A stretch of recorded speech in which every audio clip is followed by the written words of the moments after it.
Ya, selamat siang ya. Kita beda 1 jam nih sama Jakarta.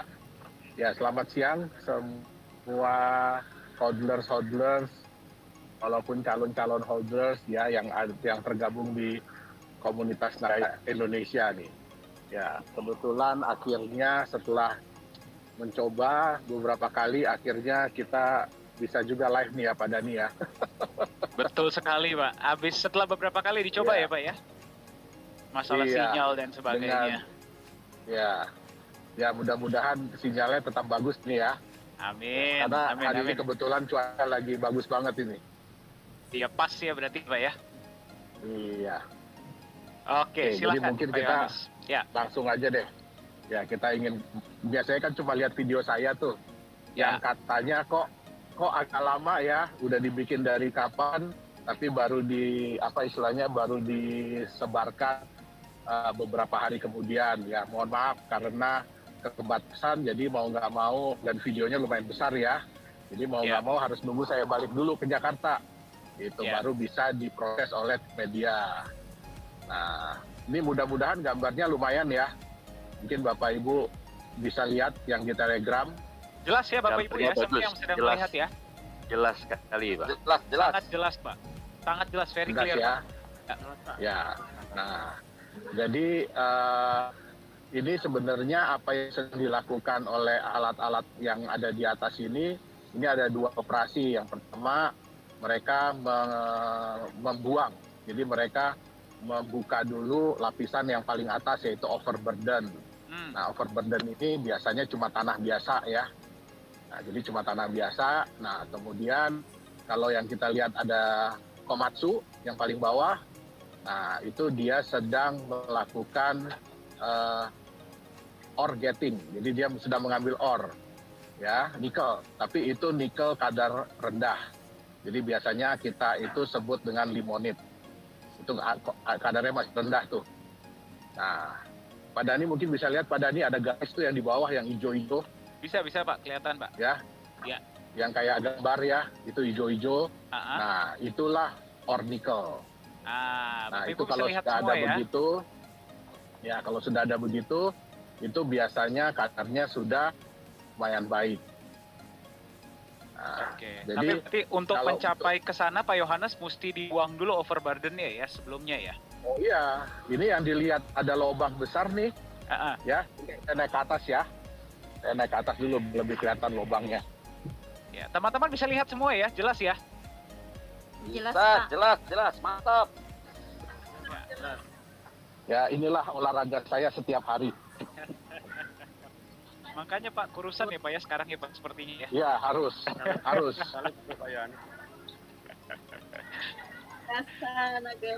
Nah, oke, ini kan kelihatan lubang besar ya.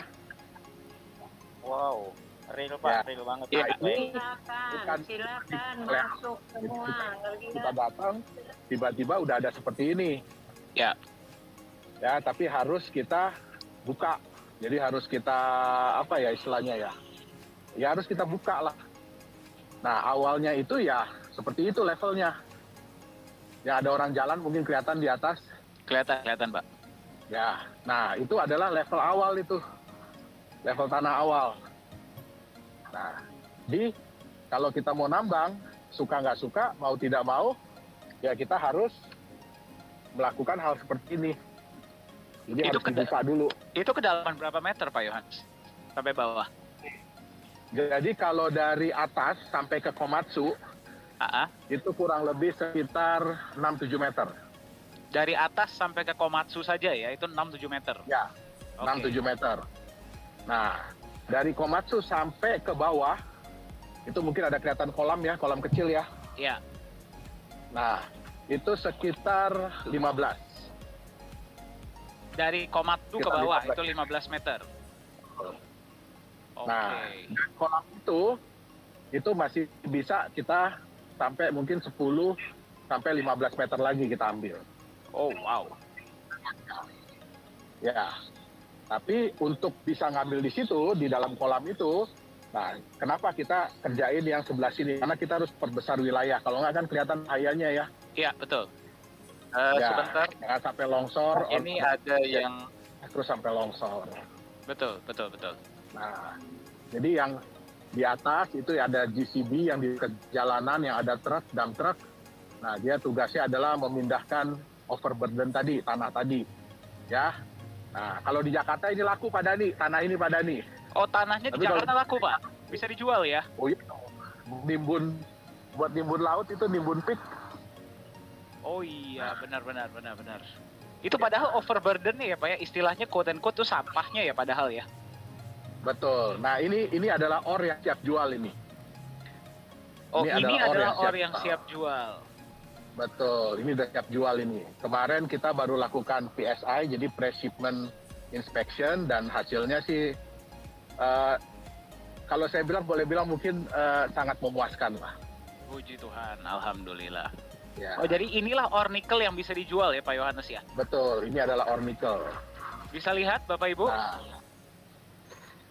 ya jadi jangan dianggap kayak apa batu gitu ya, hitam-hitam. Nah ini adalah bebatuan ore nickel gitu ya, ternyata bebatuan ya. nikel itu bentuknya tanah ya Pak ya? Bentuknya tanah, ini mungkin saya coba lebih dekat. Nah, Bapak Ibu, inilah yang dijual dan bisa memberikan Anda profit sharing setiap bulan. Anda bisa lihat langsung ya sekarang ya produknya ya. Terima kasih Pak Yohanes Chandra. Ya, kelihatan hijau-hijaunya Bapak Ibu? Kelihatan. Ya, saya ada Ini di satu adalah Pak di kantor Pak. Yang waktu itu Bapak bawakan. Batunya masih ada tuh, Pak, di atas Pak. Betul. Maaf. Kameranya Kadar berapa, Pak? Oke. Ya, nah ini adalah ore nickel. Nah, ini siap jual ini. Oke, jadi kita pun ore ornya. nickel itu kita pisah-pisah, kita kategorikan. Kadar sekian sampai kadar sekian, kita jadikan satu tumpuk. Kadar sekian sampai kadar sekian, kita jadikan satu tumpuk. Nah ini kebetulan kadar yang cukup tinggi. Oh jadi istilahnya seperti grade lah ya Pak ya berarti ya? Grade, betul. Nah itu mungkin lebih kelihatan ya lubangnya ya. Iya, dari sini lebih kelihatan betul. Nah, saya nggak bisa jalan ke sebelah sana karena agak bahaya. Oh iya. Karena di bawahnya kemarin sempat ada longsor. Di mana itu Pak? Di daerah yang sana itu, yang ujung? Hampir ke ujung. Oke. Nah ini batasnya nih, cuma boleh ke sini. Ya. Nah kalau dilihat dari bawah ini ada retakan. Oh iya benar, ini baru ada longsor ya Pak ya? Ya yang ada hijau-hijau itu. Nah itu ada sedikit. Ya. Jadi Anda lihat Bapak Ibu ya, bisnis pertambangan ini, proyek yang sedang dijalankan oleh Nagaya ini memang juga memiliki resiko yang sangat tinggi. Itulah kenapa semua mesti dipersiapkan dengan sangat baik dan sangat matang. Jadi tidak bisa sembarangan. Betul ya Pak Yohanes ya? Betul. Nah itu dipindah ke arah sana Pak Dani, OB-nya. Oh OB-nya dipindahkan jadi kalau ke situ, dibilang OB-nya. kita tuh kayak mindahin. Ya, jadi kalau dibilang kita tuh kayak mindahin gunung. Dari satu gunung pindah ke tempat lain gitu ya Pak ya? Sebelah sini gunungnya, ya. Nah kita pindahin gunungnya ke sebelah sini. Luar biasa. Jadi ini adalah lokasi yang operasionalnya 100% dikerjakan oleh Nagaya. Oke. Lewat Nagaya Mineral Indonesia.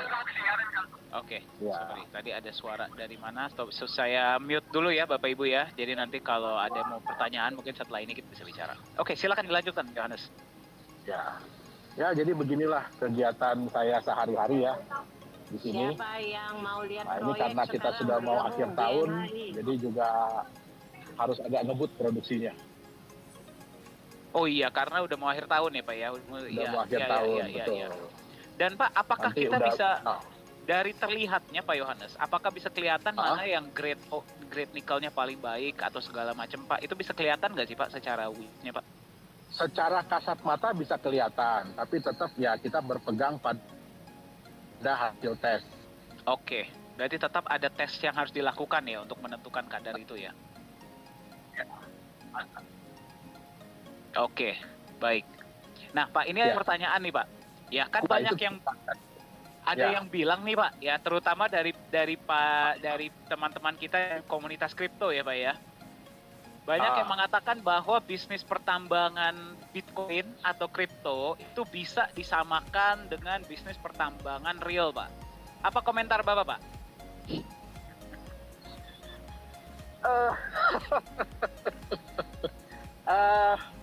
Karena kebetulan saya menjalankan dua-duanya ya. Iya. Jadi saya juga ada mining Bitcoin dan saya juga menjalankan ini ya, mining nikel. Iya. Jujur saya nggak rela kalau dibilang sama. Iya. Jujur saya nggak rela.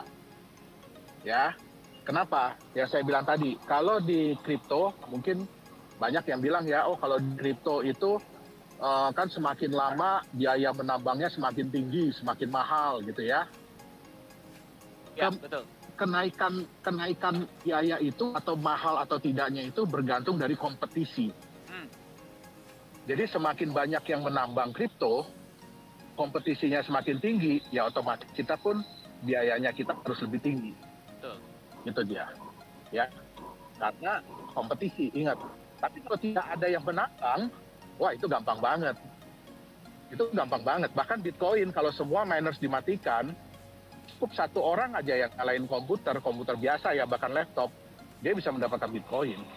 Difficulty-nya turun drastis ya Pak ya berarti ya? Drastis. Jadi semua penambang Bitcoin ya, kita contohkan ya, semua penambang Bitcoin matiin Bitcoin minersnya, ya. Miningnya.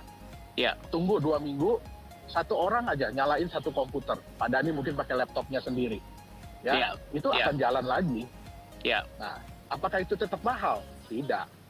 Tapi kalau di sini yang saya bilang tadi, kita mau mendapatkan nikel, mau mendapatkan emas, mau mendapatkan batu bara, mau ada kompetisi atau tidak ada kompetisi, ya tetap kita harus melakukan pekerjaan seperti ini. Ya. Itu dia. Itu bedanya. Dengan resiko yang sama, walaupun ada kompetisi ataupun tidak ada kompetisi. Nah, dan yang satu harus diingat, ya oke, Bitcoin memang jumlahnya terbatas. Ya, tapi berapa banyak koin yang bisa muncul? Betul. Apakah susah membuat koin, membuat token? Tidak. Nah, sedangkan ini, siapa yang buat pada nih? Alam Nikel, emas. semesta. Betul. Nature. Betul. Nature. Dan kita nggak bisa ngatur alam, oh saya mau bikin emas di sini sekian ratus ribu ton. Nggak bisa. Ya. Nah, itulah perbedaannya. Ya. Jadi kalau walaupun saya senang ya dengan teknologi blockchain yang ada, tapi kalau disamakan ya jujur saya nggak rela. Apalagi ada, bisa lihat ya Pak Yohanes nih panas-panasan ya, jalan berapa kilometer sehari menambang nikel ya untuk bisa mendapatkan hasil, masa disamakan dengan nambang kripto. Ya, paham. Jadi mungkin Pak, Bu, saya rangkum sedikit ya. Jadi bagi teman-teman di luar sana yang mengatakan bahwa pertambangan sumber daya alam, misalkan nikel ataupun emas, batu bara dan sebagainya, tidak bisa disamakan dengan pertambangan kripto. Yang pertama, di dalam dunia pertambangan kripto itu ada yang namanya competition cost. Competition cost itu berarti biaya mahal hanya gara-gara banyak yang melakukan, kompetisinya tinggi. Dimana kalau kita lihat penambangan sumber daya alam, mau ada kompetisi mau tidak ada, itu ada yang namanya necessity cost. Overburden tetap harus dihilangkan, tetap harus diangkut dulu, baru bisa menambang nikel misalkan. Ya, mau ada yang nambang, mau tidak ada yang nambang ya Pak Yohanes, betul ya? Betul. Ya. Mau kita ada kompetisi atau tidak, tetap harus. Tetap overburden tetap harus dihilangkan, tetap harus dites dulu kadarnya dan sebagainya. Itu yang pertama. Ya, yang kedua adalah memang kripto ini terbatas kalau memang mereka nih mengikuti kaidah kripto yang awal ya, yang benar ya. Tapi yang bisa bikin kripto berapa banyak? Sementara kembali kita ngomong sumber daya alam, yang membuat bukan manusia. Ya, tapi adalah semesta. Pak, lebih luar biasa ya Pak ya kalau kita bisa minta sama alam gitu, saya mau nikelnya sekian gitu misalkan, bulan depan bisa nambah gitu kan, luar biasa ya. Wah, pengen banget saya Pak Dhani. Saya bisa, itu mungkin mesti minta ke Tuhan Yang Maha Esa kali ya. Saya tidak bisa ya Pak ya. Ya. Ini apa nih Pak yang sedang kita lihat nih Pak? Ini. Ya. Jadi Iya, Pak Yohanes masih bisa dengar saya Pak? Halo? Oh, itu lihat tuh lagi kerja tuh dump truknya. Ya, ini adalah overburden yang sedang dipindahkan ke dump truck ya Bapak Ibu ya. Anda bisa lihat ya. Pak Yohanes masih bisa dengar kita Pak? dibuang, dibuang. masih. Oke. Masih Ya, ini dipindahkan.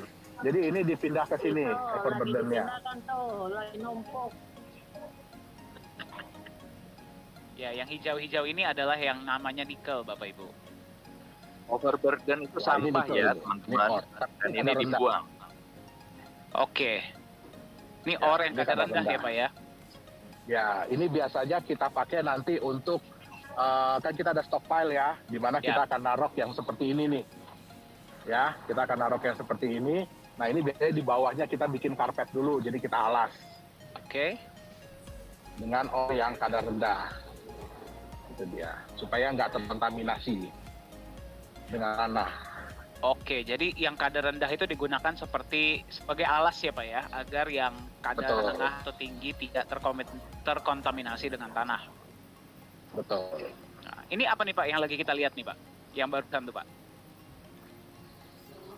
Yang mana? Yang Yang itu? ini? Iya. Ini sama, ini kadar rendah. Oh, itu juga kadar rendah. Ya, makanya kita pisah. Kita pisah dari, Oh, ini yang kadar kita tinggi ya pisah. Pak ya? Ya, ini kadar tinggi. Nanti ini kita mau bikin stockpile, ya kita mau bikin tempat untuk narok stok kita. Nah, makanya kita taruh di sini nanti untuk kita bikin karpet. Oke, baik. Bapak Ibu masih bisa melihat ya? Masih bisa melihat gambarnya jelas ya? Jelas. Penting pada ayo.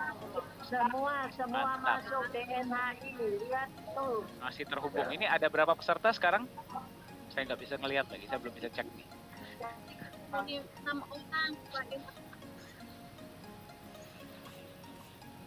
Oke, mantap. Pak Yohanes masih terhubung Pak? Ya, Masih terhubung ya. masih terhubung Pak. Berarti mudah-mudahan. Pak. Nah, itu yang membantu kita pada nih supaya bisa terhubung. Mungkin kelihatan kali ya? Iya, Ada tiang. iya, kelihatan Pak. Ya. Saya dengar wifi-nya digantung di sana, Pak. Betul ya Pak? Ya. Kita korbankan dia. Jadi Bapak Ibu, untuk bisa Mudah-mudahan. ada live streaming ini, pengorbanan Pak Yohanes untuk Anda itu sangat luar biasa ya, karena sinyal di sana pun tidak gampang untuk bisa mendapatkan sinyal ini. Terbukti ya Pak Yunias ya, berapa kali kita coba gagal terus ya Pak ya?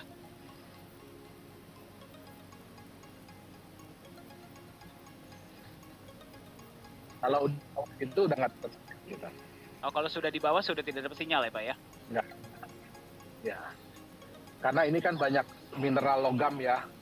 Ini banyak mineral logam di dalam, ada magnesium, ada segala macam, Fe. Nah, itu biasanya sinyal handphone akan terganggu. Oke. Jadi memang harus dari atas ya Pak ya? Ya, betul. Oke, baik. Ya. Ya. Seperti inilah kira-kira bentuk pertambangan nikel. Tapi tolong jangan disamakan dengan pertambangan kelas besar ya, seperti Vale atau Antam. Nah, itu dia. Ya, kita masih merangkak lah ya Bapak Ibu ya. Ini masih tahap Betul. awal, jadi kita juga apa adanya ya yang kita kasih lihat sama Anda.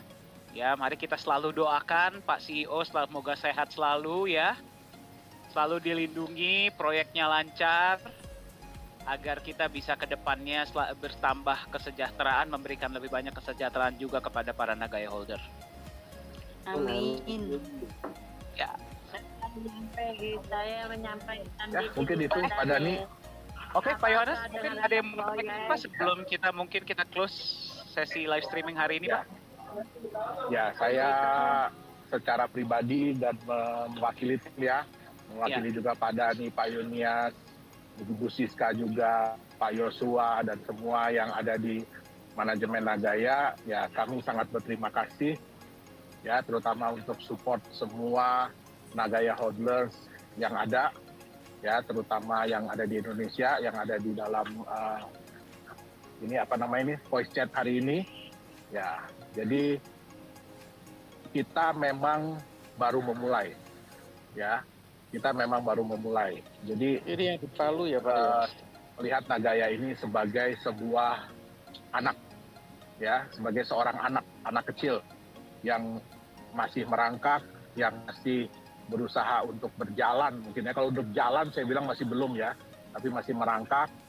Nah, kami pun berusaha untuk memberikan yang terbaik bagi anak ini, ya supaya kita nggak mau juga ya dia terlalu cepat besar, terlalu ini, karena biasanya apa yang cepat kelihatannya baik, biasanya juga cepat jeleknya ya Pak Dani ya. Betul Pak. Ya. Betul.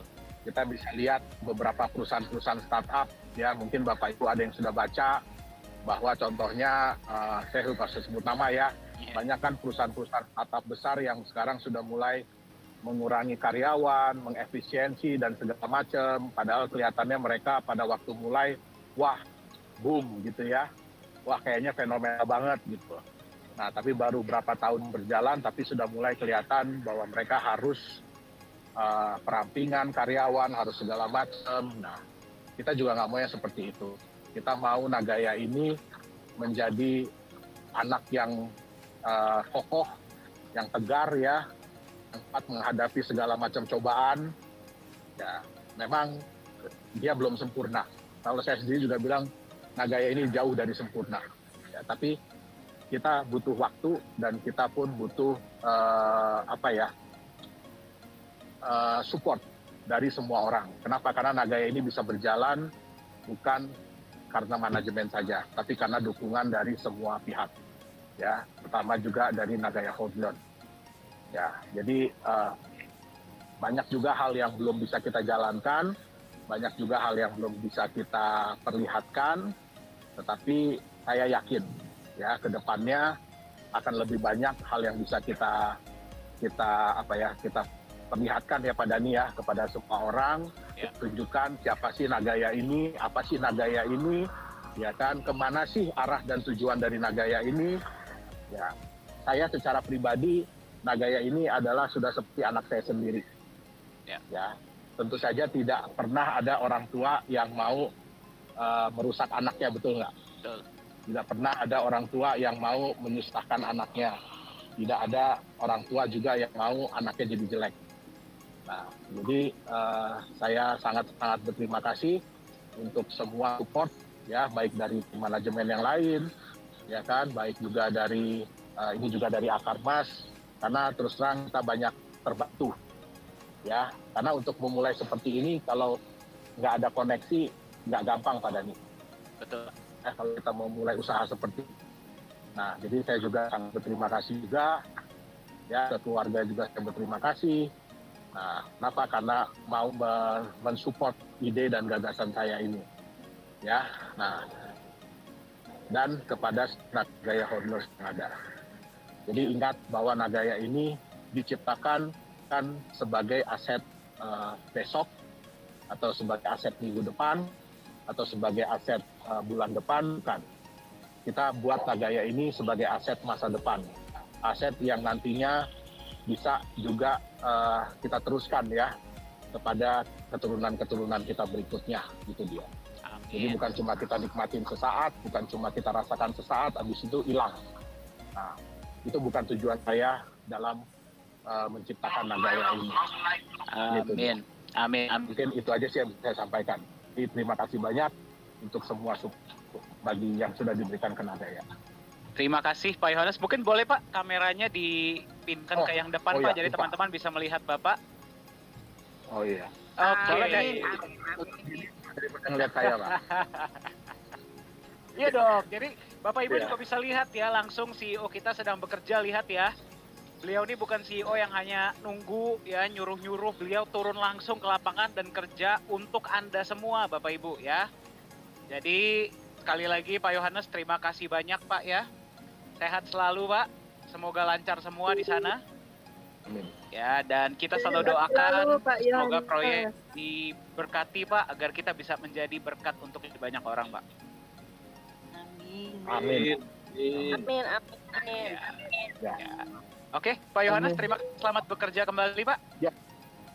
Ya, terima kasih banyak Pak Dani, Pak Yunias, Bu Siska, Pak Joshua, dan semua Jaya Holder. Saya izin pamit dulu. Terima kasih Pak Yohanes. Hati-hati ya Pak ya. Memberkati.